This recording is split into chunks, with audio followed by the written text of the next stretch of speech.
Hi everyone. Did you know just because you have THC in your blood doesn't mean you're impaired?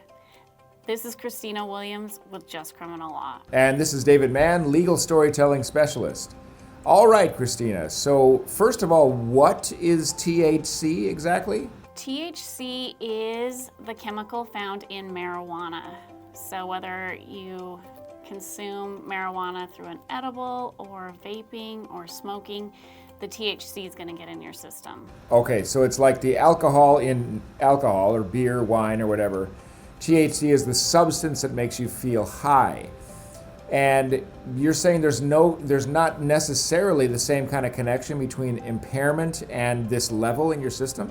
Right. So everybody knows the legal limit for drinking and driving is 0.08. And so if the prosecutor has a blood result with 0.08 or higher, you can be found guilty of a DUI for consuming alcohol. However, there is not a legal limit or a number that the prosecutor can associate with being under the influence of marijuana or too high to be able to safely drive. So if there isn't a number, why would anyone ever go to jail or get in trouble for this? Well, sometimes when a person is under the influence of marijuana, they might have an accident or they might display some terrible driving patterns and they end up getting pulled over, and then the officer tries to figure out what's causing the accident or what caused the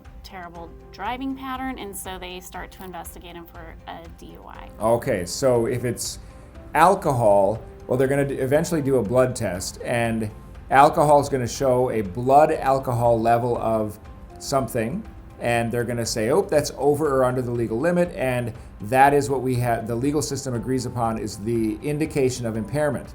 But I think what you're saying is that they might do a test like that on your blood for THC, get some kind of a reading, and it's actually not going to tell them anything, right? Right. So, the lab test will show a level of THC in your blood, but that doesn't correlate with how impaired you may or may not have been while you were driving your vehicle. The effect of alcohol is one thing, and the effect of marijuana is different. So you might feel high right away after ingesting or smoking or ingesting gummies or something like that, but it's not, unlike alcohol, it doesn't go straight into your blood. Is that right?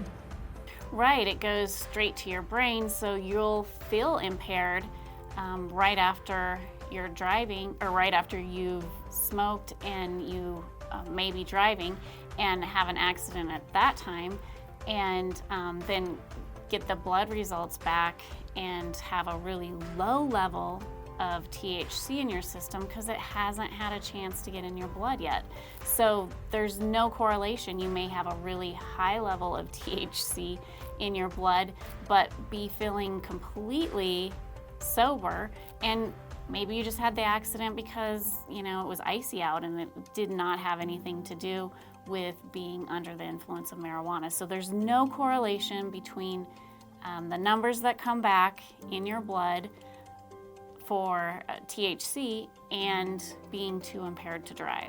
The police are going to try to make that connection, and that is where most people would not know this information and might get unfairly accused and convicted of something, and that's where they're going to need a lawyer. So they need to get in touch with you, right?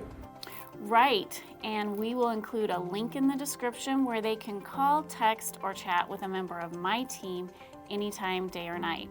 Here at Just Criminal Law, we know you only get one shot at justice, so make yours count.